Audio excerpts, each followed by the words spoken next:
কিন্তু ফুটবল ছাড়া রোনালদো বাঁচবেন কি করে? তাই রোনালদো কঠিন একটি সিদ্ধান্ত নিলেন। জীবনের ঝুঁকি নিয়ে লেজার সার্জারি অপারেশন করালেন এবং স্রষ্টার অশেষ কৃপায় সুস্থ হয়ে গেলেন। ডাক্তারদের নিষেধাজ্ঞাকে বৃদ্ধাঙ্গুলি দেখিয়ে কয়েক মাসের মধ্যেই খেলার মাঠে ফিরে এলেন রোনালদো। কঠিন পরিশ্রম আর অধ্যবসায় চলতেই থাকে। এরপর তাকে আর পেছনে ফিরে তাকাতে হয়নি।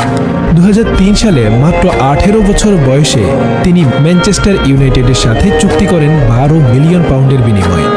তিনি ক্লাবটির ইতিহাসে প্রথম পর্তুগিজ খেলোয়াড় ছিলেন। সেখানে তিনি দারুণ কৃতিত্বের সাথে ভূমিকা রাখেন ক্লাবের জন্য। 2008 সালে ফিফা সেরা খেলোয়াড় অ্যাওয়ার্ড পান। এমনকি 3টি প্রিমিয়ার লিগ চ্যাম্পিয়নশিপ জিততে সহায়তা করেন ম্যানচেস্টার ইউনাইটেডকে। 2009 সালে তিনি রিয়াল মাদ্রিদে পাড়ি জমান রেকর্ড $131 মিলিয়ন বিনিময়ে। তারপর জুভেন্টাস, এখন আবার নিজের প্রথম ক্লাব ম্যানচেস্টার ইউনাইটেডে ফিরে গেছেন রোনালদো। রোনালদো সম্পর্কে মজার কিছু তথ্য জানিয়ে দেই। যেমন ছোটবেলায় রোনালদোর ডাকনাম ছিল ক্রাই বেবি বা ছিচকে কাঁদনে।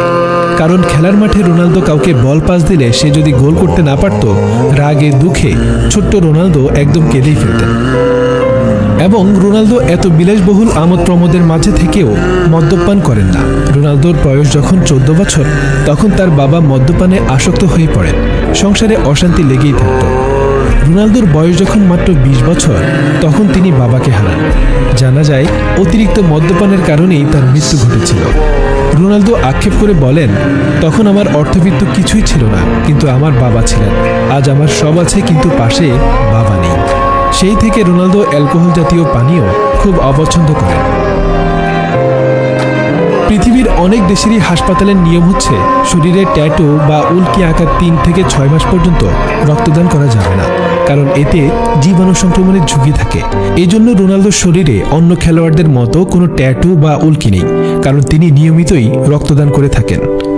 ক্রিস্টিয়ানো রোনালদো যত টাকার মালিকই হন না কেন, নিজের অতীত তিনি কখনোই ভুলেননি।